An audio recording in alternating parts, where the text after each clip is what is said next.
Habang namimingwit nga ay may nahuli kaming malaking hito. Sobrang laki nga pala nito at pwede ng pang-ulam. Dahil nga kay kuya ay natuto na tayo manghuli ng isda. Maraming salamat nga pala sa nagpadala ng vitamins para sa aming mga beta.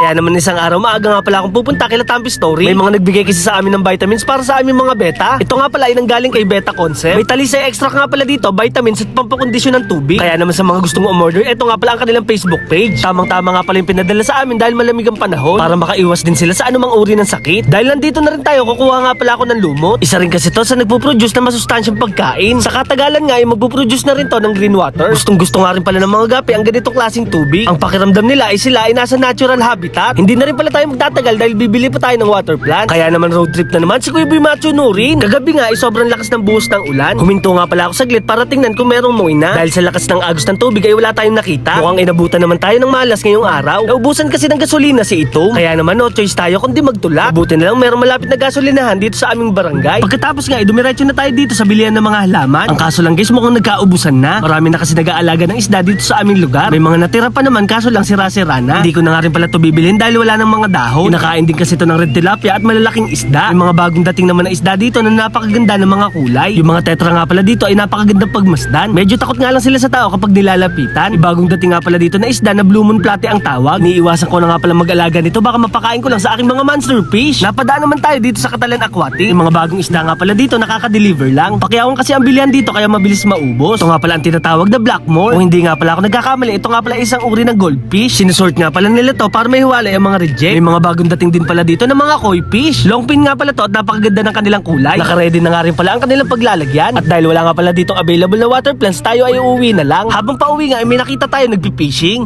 Ano isda kuya? Dito. Ha? Dito. Tatambay nga muna pala ako dito para makakuha ng kaalaman. Si kuya nga ay gumagamit ng pamingwit. Ang hito talaga ay naninirahan sa maruming tubig at putikan. Ang ginagamit nga pala ni Kuya Jun na pampain itong mga uod. Nung nakaraan nga ay nakabili tayo ng fishing rod. Bali guys, ang kulang na lang pala natin ay itong rotor na tinatawag. Sa Shopee na lang siguro ako mag-order para hindi na tayo maghahanap. At dahil kanina pa dito si Kuya Jun ay may nahuli siyang hito. Nakababad nga pala to sa tubig para hindi agad mamatay. Ito na. Ay, nakakuha si Kuya. Yan. Kaya taas mo nga. Oh, yeah. Ang laki, hito. Ang natin to, ang laki oh. Grabe.